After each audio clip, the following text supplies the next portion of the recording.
Bonjour et bienvenue à cette présentation. Aujourd'hui, nous allons vous présenter les panels de recherche, une démarche participative pour rejoindre et engager des jeunes en situation de précarité sociale qui consomment des substances psychoactives. Je m'appelle Anna Cecilia Villela-Guillon et je suis étudiante au doctorat sous la direction de Karine Bertrand. Et depuis 2 ans maintenant, je co-anime les panels de recherche et aujourd'hui, je suis avec Thomas pour vous parler un peu plus de cette expérience. Alors, bonjour, mon nom est Thomas Haig. Je suis le coordinateur de la chaire de recherche sur le genre et l'intervention en dépendance, dont le titulaire est Karine Bertrand, et nous sommes situés à l'Université de Sherbrooke, campus de Longueuil, au Québec, Canada. Et je collabore avec Anna sur l'implantation du projet de recherche que nous allons discuter aujourd'hui. Alors, tout d'abord, nous souhaitons remercier à la fois les jeunes qui font partie du panel, l'ensemble des jeunes qui participent au projet de recherche et plus largement tous les partenaires qui sont mentionnés dans cette diapositive ainsi que nos bailleurs de fonds. Et voilà, les panels ont été créés dans les contextes de recherche participative sur les effets du programme TAPAGE. Et pour ceux qui ne connaissent pas TAPAGE, voici un résumé. TAPAGE, c'est l'acronyme de Travail alternatif payé à la journée. Les programmes offrent aux jeunes de 16 à 30 ans en situation de précarité sociale un dépannage économique, mais il est surtout un levier d'intervention pour favoriser le bien-être des jeunes. TAPAGE a été créé au Québec en 2000 par l'association communautaire Spectre des rues et ensuite adapté et implanté en France. Les programmes s'appuient sur l'approche de réduction des méfaits et sur les bas seuils d'exigence. Par contre, le programme TAPAGE est encore peu évalué, surtout du point de vue de jeunes qui les utilisent. Donc, pour évaluer les effets de TAPAGE, nous collaborons depuis 2019 sur un projet de recherche participative dans le cadre d'un partenariat entre l'Université de Sherbrooke, l'association Spectre de rue et d'autres partenaires. Cette recherche est menée auprès de jeunes en situation de précarité sociale afin d'évaluer les effets de l'accès au travail sur leur santé globale. Alors, le processus participatif de cette recherche vise à intégrer et tenir compte des perspectives de plusieurs acteurs concernés, notamment les gestionnaires du programme, les intervenants, ainsi que les jeunes qui fréquentent le programme TAPAGE. Ainsi, le projet a été co-construit avec ses partenaires à l'aide d'un qui a fréquenté le programme TAPAGE il y a quelques années. Cependant, il nous manquait le point de vue des jeunes qui vivent en précarité sociale et qui fréquentent actuellement TAPAGE ou d'autres services. Pour ces jeunes, les modalités participatives du comité ou de pairs chercheurs étaient peu adaptées.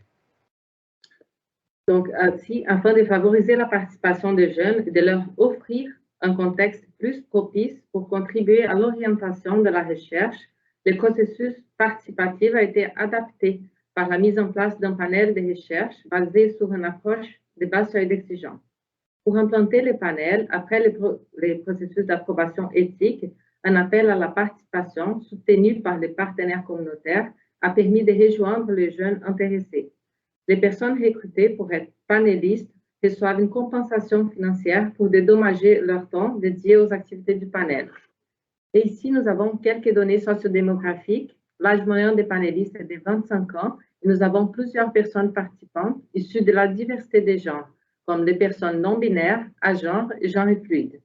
Les jeunes ont plusieurs sources de revenus. Plus de 80% reçoivent des revenus des programmes gouvernementaux, mais la durée moyenne de chèque est d'environ 11 jours.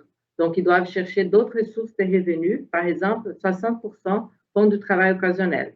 Bref, les données sociodémographiques montrent que les jeunes vivent en situation de précarité, ce qui pose plusieurs défis en lien avec la recherche participative. Alors, un premier défi est d'éviter l'instrumentalisation des participants au profit des besoins des chercheurs académiques.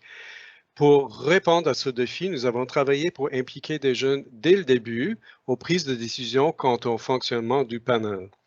À partir de ce partage de pouvoir décisionnel, plusieurs modalités du panel ont été co-construites avec les jeunes afin de tenir compte des conditions de vie pouvant limiter leur capacité à s'engager à long terme.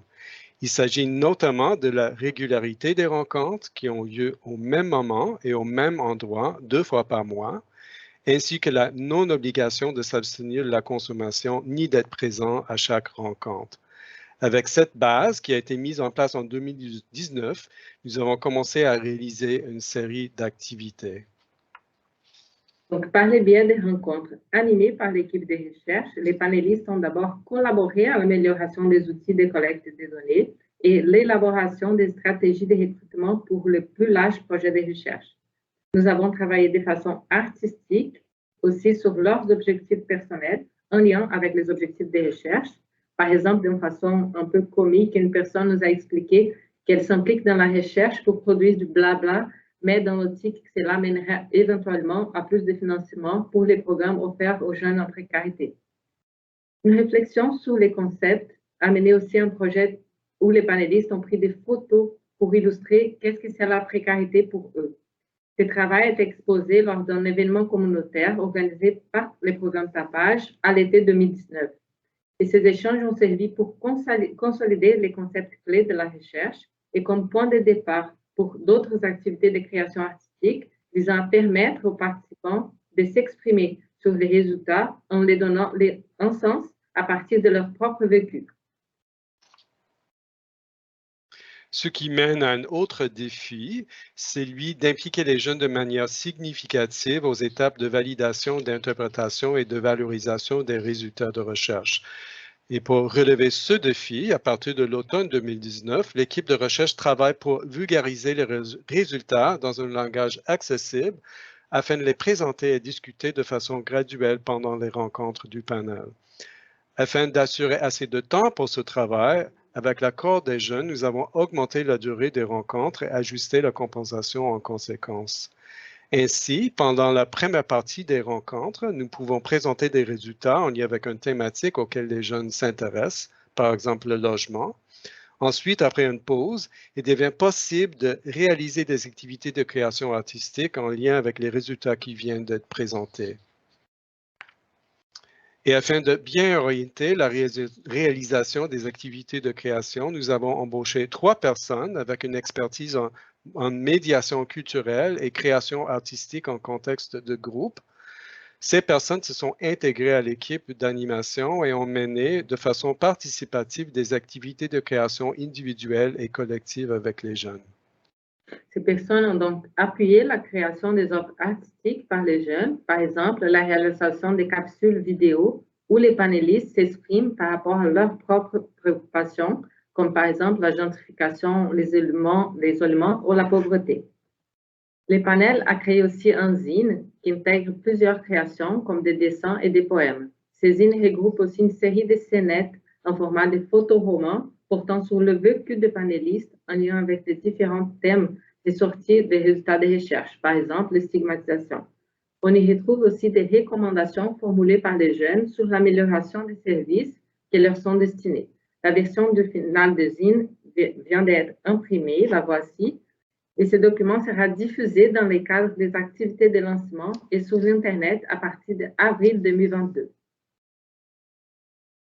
Finalement, pour mentionner certains défis épistémologiques dans les cadres du panel, nous avons souvent observé jusqu'à quel point la logique scientifique peut être obscure et contre-intuitive pour les jeunes qui participent au panel.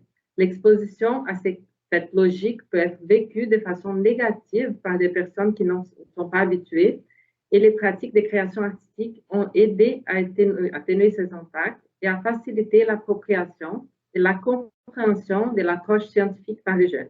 Il a fallu aussi prévoir du temps pour que les jeunes puissent s'exprimer et aller bien au-delà de la validation des résultats. Les jeunes ont souvent voulu exprimer leur propre interprétation et apporter des critiques pour améliorer la réflexion.